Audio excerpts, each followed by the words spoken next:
Así que, si tiene esa necesidad, hágala nomás y yo voy a dar una respuesta. Bien. Vamos a abrir nuestra Biblia.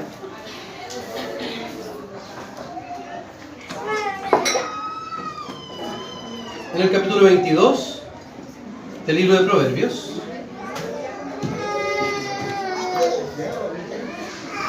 El mensaje número 3 lleva por título Enseñando en el camino.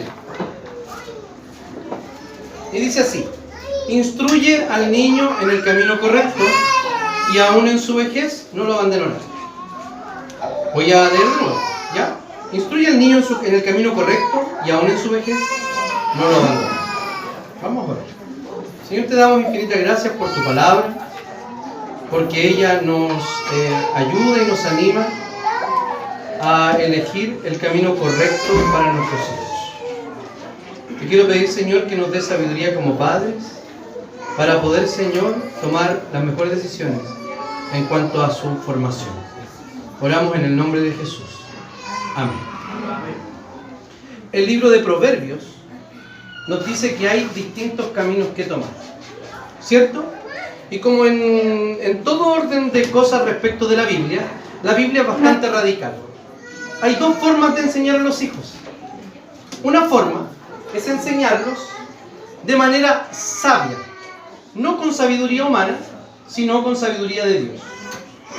La otra forma y el otro camino es a guiarlos en el camino de la necedad. No hay más caminos, hay solo dos. Usted puede optar por esos caminos de manera errónea, porque ustedes pueden estar diciendo: sí, yo me he alimentado de la cultura mundana, llamémosle hoy día psicologías, estrategias, lo que sea, pagano al final, pero creo que allí hay sabiduría. Entonces por eso yo estoy guiando a mi hijo sabiamente. O está la otra opción de decir: hay ciertas cosas de la sabiduría bíblica que ciertamente me incomodan.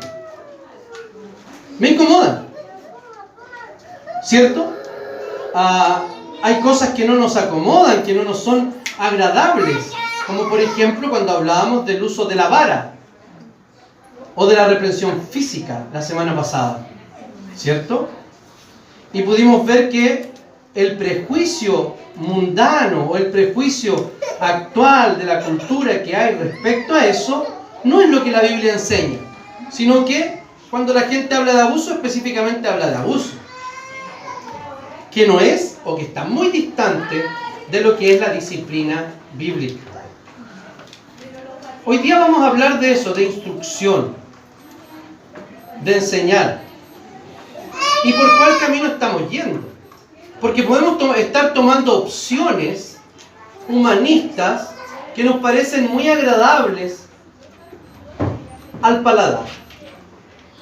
Nos parecen muy coherentes a nuestro propio corazón pecaminoso, pero que no son camino de vida. ¿Se acuerdan del texto que leíamos la semana pasada?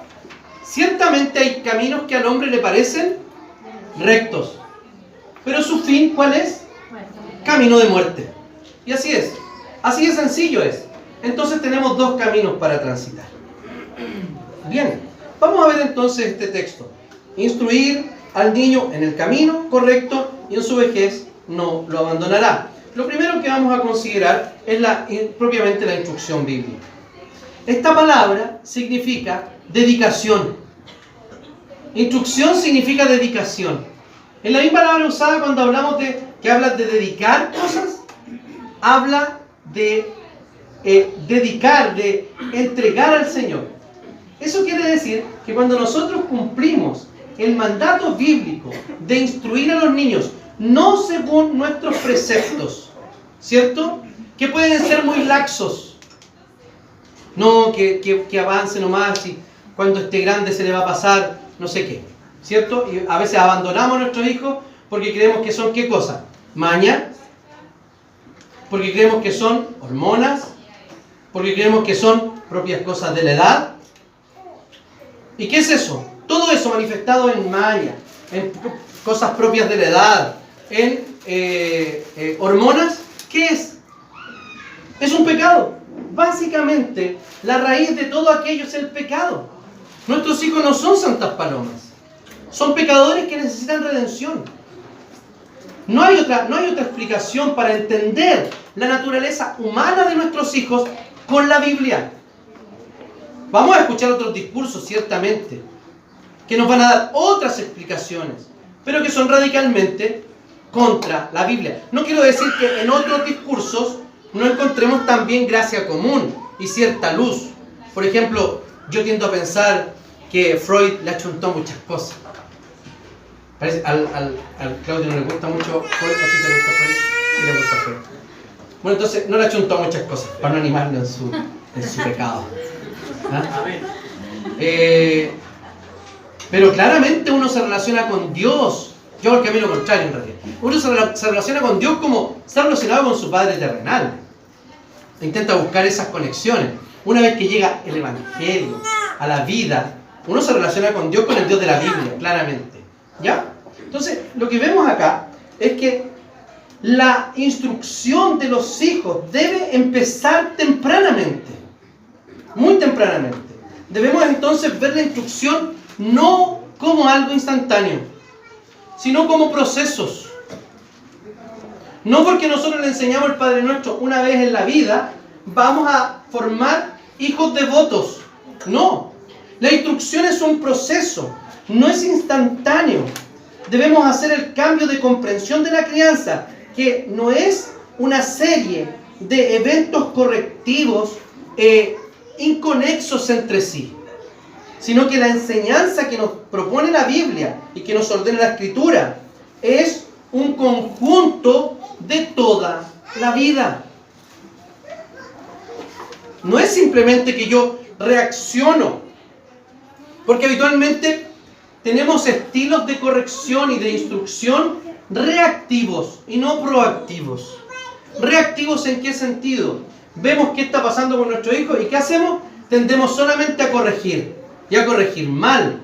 ¿Por qué razón? Porque a veces a los cabros chicos les llega el chalazo o la palmada y no tienen ni idea por qué se la están dando. Y dicen, no, algo mal tengo que haber hecho. Claramente. Yo en mi infancia y en mi adolescencia, mi mamá hacía esto. Entonces yo voy a estar hablando cualquier cosa. Da lo mismo. Y yo y a mi mamá. Yo me callaba y empezaba a echar la película para atrás, a ver qué había dicho. Claramente nunca encontraba lo malo que había hecho. No lo hallaba nunca, hasta que mi mamá me decía. ¿Ya? Pero la instrucción tiende a ser así.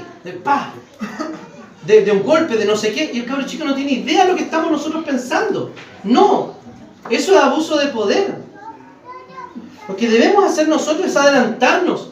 Porque la instrucción se adelanta. La instrucción bíblica se adelanta. Porque va a solucionar y va a proveer todo el material necesario. ¿Para qué? Para que nuestros hijos se relacionen con Dios. ¿Cierto? Para que nuestros hijos se relacionen con el Señor. Entonces, no esperemos tener un momento dramático de transformación y que sí, porque yo voy a enseñar y voy a corregir. Entonces, ahora, mañana va a ser todo igual, todo distinto. No va a ser todo distinto. Fue mi acto fallido. Todo igual va a ser. Pero esos pequeños avances los vamos a ir notando en el tiempo, si somos padres fieles. Pequeños avances. Porque nuestros hijos no deben solamente recibir de nosotros corrección y el reto, sino que deben recibir, ¿qué cosa? El ejemplo del amor de Dios en la disciplina y en la instrucción. ¿Qué es lo que pasa siempre cuando un cabro chico se cae? No, si el cabro chico llora. Estoy hablando de nosotros como papá. ¿Qué nos pasa? ¿Cómo te caí? Si te caíste pego. Si no sé qué, si te caíste castigo. Cualquier cosa. Y a los papás nos da rabia, echamos la culpa a la mamá, que siempre la tienen si es que ellas están con el niño. O nosotros, que cuando estamos nosotros con el niño. Lo que pasa es que nosotros la vemos de nuestra propia perspectiva. Pero cuando a nosotros se nos cae, tratamos de que pase piola y no buscar ningún culpable. Ya cállate, si no importa, ya. No, ¿cierto? Para que no nos reten. Yo cuando a otro le pasa, estamos dispuestos a decir, ¿viste? Te dije. ¿Cuál es el punto aquí? El punto aquí es que cuando un niño se cae, esto refleja nuestro corazón. Cuando un niño se cae, no se trata de nosotros. Cuando el niño está llorando, no se trata de nosotros. ¿De quién se trata? Del niño. Acojámoslo, busquemos la razón. Si hay que enseñar, enseñamos. Si hay que disciplinar, disciplinamos. Pero no al tiro, porque no tenemos la información suficiente. Si esa metodología está bien estructurada, vamos a tener niños que van a manifestar menos pecado. Por ejemplo, menos manipulación. Porque va a saber, no, yo sé que mi papá o mi mamá me va a abrazar, me va a consolar, va a hacer todo eso. Pero en algún momento va a cachar que lo estoy manipulando. Y ahí me va a llegar. Entonces, ¿qué hago? No, mejor no manipulo. ¿Se fijan o no? Entonces lo que hacemos nosotros con nuestros métodos no es ni siquiera cambiar comportamientos. Lo que hacemos es recalcar el pecado de los hijos, no en el sentido de recalcárselo a ellos, sino afianzarlo en el corazón, darles más métodos para que ellos sigan pecando. El método bíblico es para disponer el corazón, abandonar el pecado, disponer el corazón, ¿a qué? A entregarlo al Señor, a ser más proclive ¿a qué? A la instrucción del Señor en la vida de ellos. Entonces, debemos ver otra figura que podemos usar en una conversación, pero una conversación de larga duración. ¿Se ha fijado que los papás queremos hacer conversaciones como hitos de conversación? Bueno, ahora viene la conversación, ya tiene la edad de tener la conversación de aquello. Vamos a conversar sobre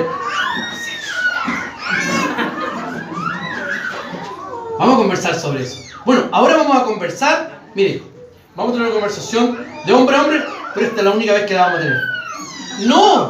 No puede ser. Debemos estar hablando de sexualidad siempre.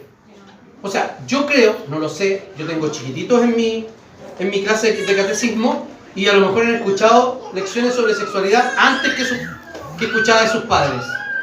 Porque están esperando ¿cuándo? El gran momento de la vida, ¿para qué? Para hablar, para tener la conversación. La conversación incómoda, la conversación de ese tema, que no sé lo que voy a decir, ni los nombres que voy a usar, ni nada, no tenemos. ¿Por qué? Porque como que la sacamos de la vida, como que la desnaturalizamos. Bueno, esa conversación, como todas las conversaciones de la vida, bueno, uno tiene que ir, evidentemente, respetando la edad y los procesos de los niños. Pero tiene que finalmente ir hablando de todo lo que está rodeando. ¿Por qué? Porque se le va a adelantar a alguien que les va a enseñar mal. Entonces adelántese usted. Comienza a hablarle de todo a sus hijos. Entonces esta conversación es una conversación sin fin. A algunos les va a costar menos eso de conversar sin fin, ¿cierto? Son buenos para hablar. Pero, y a los que les cuesta más, bueno, tienen que esforzarse en hablar permanentemente con sus hijos. Allí se hace súper pertinente el consejo de Moisés en el Deuteronomio. Oye, Israel, el Señor, nuestro Dios, el Señor es uno. Y amarás al Señor tu Dios con todo tu corazón, y con toda tu alma, y con todas tus fuerzas. Estas palabras que hoy te mando cumplir estarán en tu corazón. Primero, en el corazón de un papá y de una mamá fiel. Y luego dice, y se las repetirás a tus hijos, y hablarás de ellas cuando estés en tu casa, cuando vayas por el camino, cuando te acuestes y cuando te levantes. Las atarás en tu mano como una señal, y las pondrás entre tus ojos como frontales, y las escribirás en tus postes de tus casas y en tus puertas. O sea, la vida debe estar completamente rodeada y en todas las oportunidades de la palabra de Dios. O sea, no hablamos sexualidad inconexos de la palabra de Dios. No hablamos de evolución que le están enseñando en el colegio inconexos de la palabra de Dios. No hablamos de problemas sociales inconexos de la palabra de Dios. Hablamos de todo esto conectados a la palabra de Dios. Por lo tanto, si usted no sabe la palabra de Dios, ¿cómo va a enseñar a sus hijos? ¿Acaso le es suficiente la escuela dominical? Le pregunto a cada padre de familia, ¿cuántas veces ha leído usted la Biblia? Si no responde por lo menos una vez en su vida, ok, véalo con el Señor. Pero le pregunto, ¿cuántas oportunidades que da esta propia iglesia de capacitación bíblica usted está aprovechando? Si en ninguna, revísese, hágase ver. Hágase ver cómo va a administrar el tremendo llamado que el Señor le ha dado con su propia torpeza, con su propia necedad, con su corazón que no está sometido a la palabra de Dios. ¿Cómo lo va a hacer? Eso es ponerse los pantalones. No es otra cosa. Es decir, yo soy parte de este pacto, de este pueblo, de este libro. Lo conozco e instruyo a mi familia en cualquier área de la vida con la palabra de Dios y no con pensamientos humanistas de matinal o de lo que escucho en, no sé, en Esto No es Plaza Italia. ¿Qué está haciendo? Revísese. Revísese. Vuelva a la palabra de Dios. Arrepiéntase. Y obedezca al llamado más importante que el Señor le ha hecho a su vida, que es formar hijos para la gloria del Señor. ¿Es difícil? Claro que es difícil. No es una cosa fácil. Pero por algo hay que comenzar, ¿no? Parta por Génesis. Así se comienza a leer la Biblia. Parta por Génesis. Comience. Comprométase como un hombre de verdad. Y las mamás, de igual manera, porque no tienen otra responsabilidad más que hacer la misma pega que hacen los hombres en la casa. ¿Cómo pueden estar ustedes dos, uno instruido en la palabra del Señor y otro enseñando humanismo? No puede ser. Tienen que estar en la misma frecuencia, en la misma regla debe guiar la vida de esa casa. Entonces, en cada pequeño momento de conversación tenemos oportunidad para enseñar desde una cosmovisión bíblica y no humana, no necia como en nuestro corazón, todas las áreas de la vida de nuestros hijos. Entonces esto no es un proyecto a corto plazo, es un proyecto a largo plazo que necesita perseverancia, que necesita valentía. A eso estamos llamados, a ser perseverantes y valientes en este llamado. ¿O creía que tener hijos era una cosa sencilla de la vida? No, es el llamado más importante que el Señor nos ha hecho. Y debemos hacerlo. Porque ¿qué es más entretenido? ¿Qué es más entretenido? ¿Disfrutar del sermón aquí? ¿O salir a consolarla, a ver qué le pasa, a enseñarle, a que en esas palabras vea al Señor? Porque eso es lo que debería hacer Daniel en este minuto. ¿O no? Eso es lo que hace un papá creyente. Toma, pero ¿qué es más cómodo? No, pues más cómodo. Ojalá esté durmiendo la Trini. Es mejor. Y que duerma todo el día. ¿Se fijan? Pero de eso no se trata. Se trata de una batalla constante, permanente, que no se acaba. Que no se acaba. Que no se acaba. ¿Qué más? Que no se acaba. Que no se acaba. Todos los de babas chicas. No se acaba. Entonces, usted debe conocer a sus hijos y sus debilidades y actuar en torno a eso. O sea, usted sabe las áreas de sus hijos donde ellos son tentados. ¿Qué es lo que más les afecta a ellos en cuanto a qué es lo que más les aleja del Señor? Usted lo sabe y ahí es donde debe trabajar. Confrontar el corazón día tras día con el Evangelio para que sus hijos conozcan al Señor. Entonces, si usted quiere ser instrumento en las manos del Padre para la transformación de la vida de sus hijos, entonces no solamente debe someterse a su obra, sino también a su carácter, al carácter de Dios Padre. ¿Por qué razón? Porque a veces pensamos que los obstáculos de una buena crianza, ¿qué son? El carácter de los niños. No es que este cabro es imposible. No. A veces creemos que el entorno es lo que nos está estorbando, ¿cierto? No, ¿saben lo que es? O la falta de oportunidad. No es que yo trabajo mucho, entonces me cuesta. No. El principal obstáculo para una enseñanza bíblica es el carácter del papá y de la mamá. No han adoptado el carácter de Dios para la crianza. ¿Por qué? Porque cree que tiene poder por sí mismo. Porque cree que cada cosa que hace el hijo le ofende a él o a ella. No.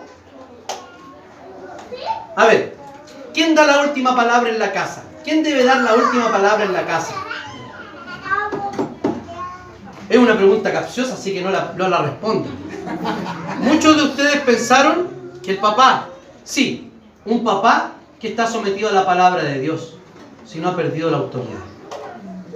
Eso quiere decir entonces que la última palabra no la da el papá, la da Dios Padre en la revelación que nos ha dado en la Escritura. Esto es. Esta es la última palabra, no la mía, porque yo me puedo equivocar. La última palabra la da el Señor. Sí, pero es que yo no sé muy bien qué es lo que el Señor dice en esta parte y estas cosas de la vida. Ya le dije lo que tenía que hacer. Entonces, ¿por qué fallamos en esto? Porque creemos que es inmediatez y un proyecto a corto plazo. No lo es. A ver, ¿cuánto se demora el Señor en transformarlo a usted y a mí? ¿Cuánto? ¿Desde cuándo? Desde que nosotros hemos creído en Jesucristo, desde cuando el Señor nos salvó. ¿Qué inició allí? Algo que llamamos en teología santificación. ¿Y hasta cuándo dura? ¿Hasta cuándo dura? ¿Hasta que nos muramos o hasta cuando el Señor vuelva? Pero somos tan balsas, entre comillas debe ir eso, ¿cierto? ¿Por qué? Porque creemos que en nuestros hijos los cambios, ¿cómo tienen que ser? Rápido, instantáneo. Y en nosotros, no, pero si el Señor me entiende, el Señor sabe cómo soy. Bueno, su hijo y usted son pecadores, necesitados de la gracia de Dios y que están en el mismo proceso de santificación, de transformación de la vida. No es distinto. Entonces, nuestra impaciencia y falta de carácter daña a las criaturas que más queremos, que son nuestros hijos. En segundo lugar, el camino de la instrucción. Es difícil el texto de instruye al niño en su camino y cuando fuere. Su camino, están muy de acuerdo los comentaristas, que es el camino de la sabiduría que viene hablando Proverbios todo el rato. Es allí donde debemos instruirnos. No en nuestro camino, en el camino de la sabiduría. Ese es su camino, ese es el camino correcto. ¿Ya?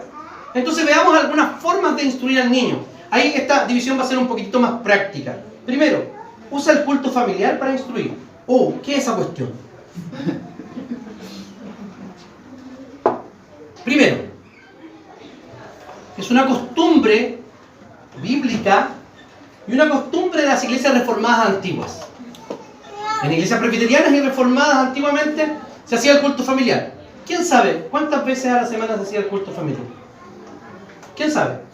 No, ¿quién la chunta? ¿Quién sabe? La nana sabía, aunque la chuntó. Todos los días. Todos los días.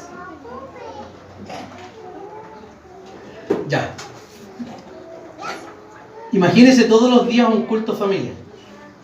Todos, con oración, con alabanzas, y con usted como papá exponiendo la palabra de Dios para sus hijos y para su esposa. ¿Cómo la ven?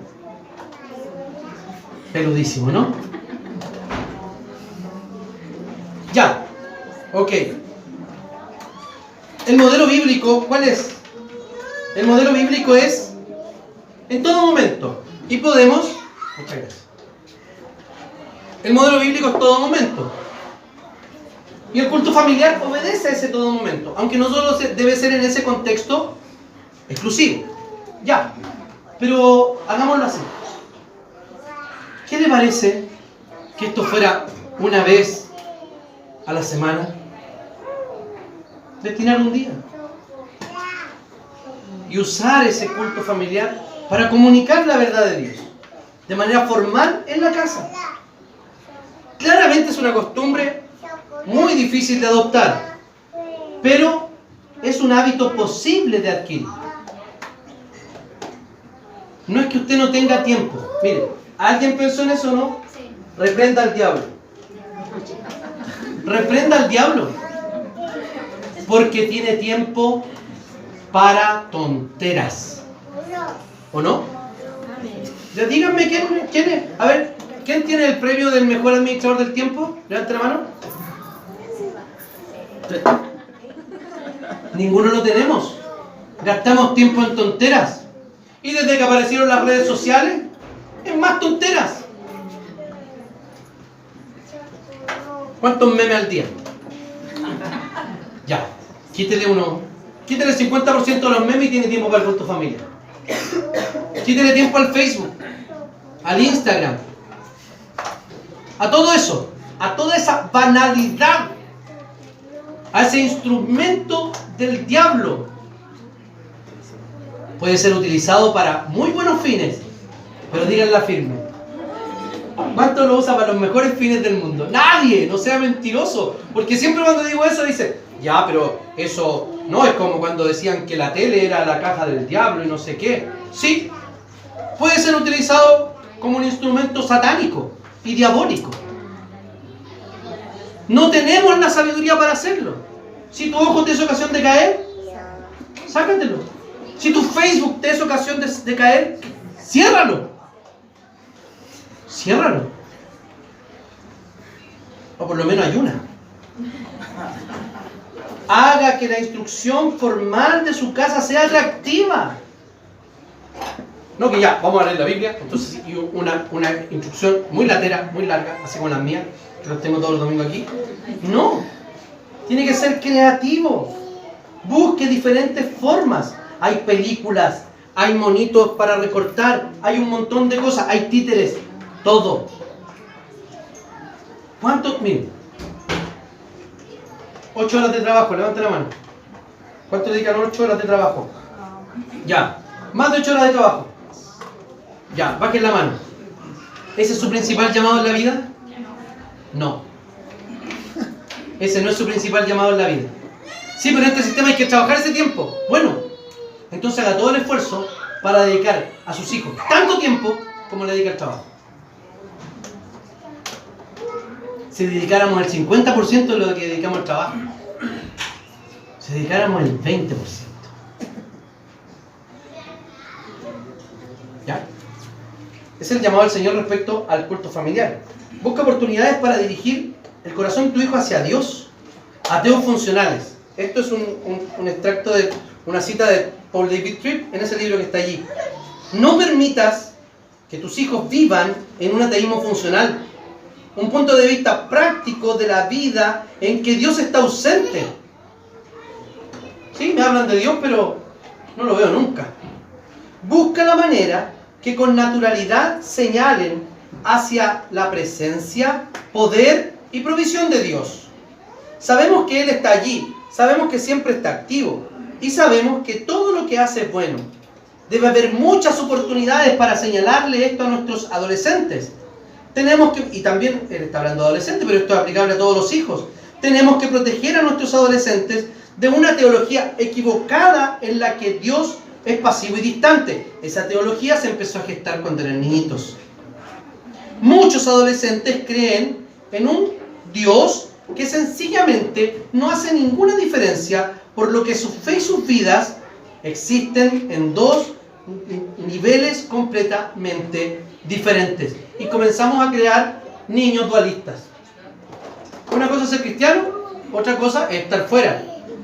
El otro día me enteré de un dicho que tienen otras denominaciones de nosotros. Y hay que desmentir aquello con nuestros hijos. De lunes a sábado mundano, domingo presbiteriano. Había escuchado otro yo, uno más a la lista. Algunos otros son sencillamente sin razón. Que somos fríos. Una iglesia fría no es la que canta más o menos. No se mide el fervor allí. Una iglesia fría es la que no practica la palabra de Dios. Esa es la iglesia fría. ¿Quién dice que somos fríos? Para los que no saben, refrigerianos. Que somos los primeros que nos vamos a ir cuando el Señor venga. Porque los muertos en Cristo resucitarán primero. Todas esas cosas. Pero otro no me lo sabía. Yo no sé qué tan equivocado esté ese otro dicho. La verdad. De lunes a sábado mundano. Y no piense en esas cosas que son claramente mundanas. ¿Cierto? No. En estilo de vida. De vivir como si Dios no existiera. De hacer nuestras pegas como si el Señor no estuviera presente. Entonces, busque oportunidades. Señale respuestas directas de la oración. Cuéntenle a sus hijos cómo el Señor ha respondido a la oración. ¿Saben lo que pasó o por qué pasó que la generación después de que murieron todos los que entraron a la tierra prometida? Recuerden que murió la primera generación, salen de Egipto, muere esa generación, entra una nueva. Esto lo repetió muchas veces, así que usted lo sabe. Josué y Caleb son los únicos que entran de la generación que sale de Egipto. Se forma una nueva generación allí. Dice que todo esto funcionaba hasta cuando Josué y los ancianos murieron. De ahí surgió una generación que no conocía al Señor, porque no le contaron las maravillas que el Señor había hecho con ellos, que los había sacado de Egipto, que no sé qué, que no sé cuánto, todo. ¿Usted le ha contado a sus hijos cómo el Señor les salvó? ¿Cómo el Señor hizo la obra en su corazón? Algunos los sacó del alcoholismo, de las drogas, de no sé qué. Bacán. Pero ese hermano necesitaba la misma salvación que necesitaba yo, que me crié en la iglesia. Que nunca fue alcohólico, ni drogadicto, ni nada de eso. Era terrible bueno. Obvio. Mi esposa se casó con el mejor hijo de mi papá. Entonces, fíjense que... Pero la necesidad, la soledad, la ansia del corazón, de llenura y de todo eso, uno la busca llenar con otras cosas. El pecado es el mismo, la condenación es la misma, la muerte espiritual es exactamente la misma. ¿Le ha contado eso a sus hijos? ¿Cómo lo sacó de Egipto? ¿Y cómo lo sostuvo en el paso del Mar Rojo? ¿Y cómo lo sostuvo en todo? Háblele de eso a sus hijos. Entonces, estoy un poco confundido, tengo un papel y aquí estoy haciendo eso y tratando de dar vuelta al computador. Entonces, sea positivo y cristocéntrico en el uso de la escritura. Hay muchos niños que desarrollan una actitud negativa con la Biblia. ¿Por qué? Porque lo único que hacen los papás es pegarle con la Biblia. ¡Pa! ¡Pa! ¡Pa! Y solo mostrar pecado, pecado, pecado. Y en nuestro propio culto, ¿qué mostramos? Pecado. ¿Y qué hay que hacer? Arrepentirse. ¿Y después qué pasa en la siguiente lectura, hermanos? Usted se iría reclamando de esta iglesia. Che, esta iglesia habla de puro pecado. ¿Y dónde está la gracia? ¿Y el perdón de Dios? ¿Se iría reclamando? Estoy seguro que se iría reclamando. Segurísimo. Pero con nuestros hijos no practicamos la misma misericordia que queremos con nosotros. Solamente los que hablan de condenación, pecado, infierno, te hay que quemar, no sé qué. Algunos son más suaves, otros no. El de Deuteronomio que yo tengo ahí marcado, ¿cierto? Que el adolescente que se porta mal y es borracho y no le hace caso a los papás, en Israel los mataban. No sé si los mataban, en realidad llegaron a cumplir eso, pero la Biblia decía que los sacaran, los llevaran ante los ancianos, los sacaran de la ciudad y los apedrearan para que el pecado se fuera de allí y todos aprendieran y escarmentaran. Pena de muerte por llegar curado y no obedecer a los papás. ¿Cuántos estarían muertos, hermano? No Selección chilena. No use la escritura entonces como vara para infringir culpa, humillar y condenar solamente. No avergüenza a sus hijos con la escritura. Sí, hágales ver su pecado y sáquenos de allí, con la propia Biblia. La instrucción de tener en el centro a Jesús, no moralismo ajeno de gracia o ausente de gracia. La vida moral solo nace en relación con nuestra relación estrecha con Cristo. Acerquémonos al Señor, a los hijos, y ahí produciremos buenos comportamientos y buenos frutos, como dice la Biblia. La Escritura tiene una función formativa positiva. Por tu parte, le dice a Timoteo, persiste en lo que has aprendido y en lo que te persuadiste. Pues sabes que de quién has aprendido. Tú, desde la niñez, has conocido las Sagradas Escrituras, las cuales te pueden hacer sabio para la salvación por la fe en Cristo Jesús. Toda Escritura es inspirada por Dios. ¿Útil para qué? Para enseñar, para redarguir, para corregir y para instruir en justicia. ¿Para qué? Para crear hombres y mujeres temerosos. Para crear hombres y mujeres temerosos de miedo, ¿cómo decirlo? Paralizados. No. El temor de Dios es esto, a fin de que el hombre de Dios sea perfecto, enteramente preparado para toda buena obra. ¿Cómo hacemos que nuestros hijos hagan buenas obras? Conectándolos con la Escritura completa, no con la que solo nos beneficia a nosotros para domarlos, para intentar manejar al cabro chúcaro y que tenga miedo a alguien, ya no me tiene miedo a mí, que a alguien le tema. No, no es correcto. Debe ser positiva la instrucción.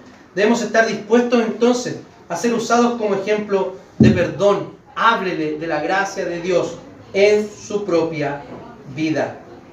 Mostremos que somos dependientes del Señor. No nos mostremos como padres perfectos, porque no lo somos. Somos pecadores y necesitamos permanentemente pedir perdón a nuestros hijos. Somos necesitados y también necesitamos que nuestros hijos oren por nosotros. Esas prácticas espirituales enseñan realmente la gracia de Dios. En tercer lugar, resultado de la instrucción. No se apartará. Claramente, esta no es una promesa automática. Es decir, que solo la instrucción mantendrá a nuestros hijos en el camino de la sabiduría. No, porque claramente ellos toman decisiones según sus propios amores. ¿Cierto? Y según lo que hablábamos el otro día, de que nuestros hijos tienen libre agencia, actúan según su corazón. Y muchos de ellos que no han sido regenerados van a ir tras sus ídolos. Ciertamente van a ser así. Pero que eso no sea resultado de nuestra irresponsabilidad, de nuestra falta de compromiso por la educación de nuestros hijos. Entonces, la palabra de Dios ha sido puesto como instrumento de conversión. Esa es la clave. Predicarles el Evangelio. La fe viene por el oír. Recordemos lo que dice Pablo. ¿Y el oír qué cosa? La palabra de Dios. Entonces, en efecto, no es responsabilidad exclusiva del educador. Pero sí, este resultado de que cuando fuere viejo no se apartará de él, es producto de cumplir su responsabilidad. Por eso que esos cambios son posibles. ¿Qué le dice? Críelo en el camino y no se apartará de él. Sea fiel.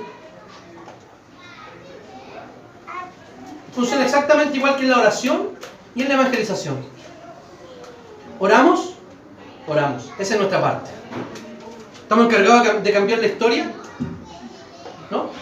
¿De torcerle la mano a Dios? No. ¿Estamos encargados de qué? De orar, de interceder, de alinearnos con la voluntad de Dios. Y el Señor actúa, ¿o no? Y somos llamados ¿a qué? A transformar corazones de las personas de afuera y predicarles el Evangelio y que se conviertan ya. Ahora, haz la oración. Jesús, repite conmigo. Señor, no. Estamos llamados ¿a qué? A decirle, cree en el Señor Jesucristo y arrepiéntete. Eso es. ¿Y quién le hace que pase eso en el corazón? ¿El Señor? ¿A qué estamos llamados? ¿A criar? ¿A enseñar? ¿A corregir? ¿Quién hace los cambios? El Señor. No tenga la tristeza en su corazón de decir lo siguiente: mis hijos son lo que son a pesar de mí, a pesar de mi labor, a pesar de mi infidelidad, porque no quise nada. No, tenga la bendición de decir: mis hijos son producto de la transformación de Dios, y por la misma gracia yo fui usado como papá, como mamá, como instrumento en la mano del Señor para la transformación de la vida de mis hijos. A eso estamos llamados. Esta promesa entonces encuentra su base en el pacto. El pacto al principio: yo pondré enemistad entre la mujer y tu simiente. Pero entre tú y la mujer, entre su simiente, su descendencia y tu descendencia. Ella te herirá en la cabeza y tú le herirás en el talón. Inmediatamente cuando el Señor inicia el pacto con la humanidad, ¿habla de qué? De los descendientes. Nunca deja fuera a los descendientes. Nunca están fuera sus hijos. Están como parte de una promesa hecha por Dios. Y lo repite ¿dónde? Cuando hace el pacto con Abraham: estableceré mi pacto contigo y con tus descendientes. Será un pacto perpetuo y yo seré tu Dios y el de tu descendencia. Es una decisión del Señor, Dios nuestro y de nuestros hijos. Nuestra esperanza entonces no está puesta en los métodos, aunque sí los tenemos. Fíjense que esto es la fidelidad al pacto. La esperanza no está puesta en los métodos, en la promesa de Dios, en la acción de Dios, pero sí tenemos métodos y debemos tenerlos. Métodos bíblicos. Nuestra esperanza no está puesta en la sabiduría, aunque sí debemos pedir por ella y crecer en ella. ¿O no? Eso es un padre fiel al pacto. Nuestra esperanza no está puesta en la instrucción, aunque sí debemos ejercerla, porque hay que criar hijos del pacto como hijos del pacto y no como paganos. Nuestra esperanza está puesta ¿en qué? En el Dios del pacto. ¿Por qué? Porque Él es fiel y poderoso para usar pecadores ¿en qué? En la transformación de pecadores. Para que terminemos, hermanos, y para que reflexionemos en esto. Ahí están los textos que había. Me quedó un solo detalle que me parece muy interesante y me lo salté. Cuando hablamos de producir algo en los hijos, fíjense en esos dos textos. Ustedes, los padres, no exasperen a sus hijos, sino edúquenlos en la disciplina e instrucción del Señor. Si no instruimos y no disciplinamos, producimos hijos exasperados. O si instruimos mal y disciplinamos mal, producimos hijos rabiosos. Ustedes, los padres, no exasperen a sus hijos para que no se desalienten. Si usted es un papá que exaspera hijos, que los hace enojar, ¿con qué? Con falta de instrucción o instrucción no bíblica, con falta de disciplina o disciplina no bíblica, hoy es el día para arrepentirse. ¿O usted no sabe que su hijo, que usted está enojando a sus hijos y abusando de ellos con su actitud? Tiene el Espíritu Santo usted. No creo que pase piola por su corazón ese pecado. Y si no es así, ore como David y dígale: Señor, hazme dar cuenta de esos pecados de los que no me doy cuenta. Entonces, para que concluyamos, recuerde que está llamado a instruir, a criar, y esa es su principal labor, su llamado principal en la vida. Recuerde que usted es un pecador que está llamado a ser un instrumento en las manos del Señor para la transformación de la vida de otro pecador. Recuerde no perder esos pequeños momentos de instrucción que el Señor nos regala. Aproveche cada oportunidad. Y recuerde que los resultados de la instrucción son solo por la gracia de Dios y solamente para la gloria del Señor. Oremos. Señor, te agradecemos por tu palabra.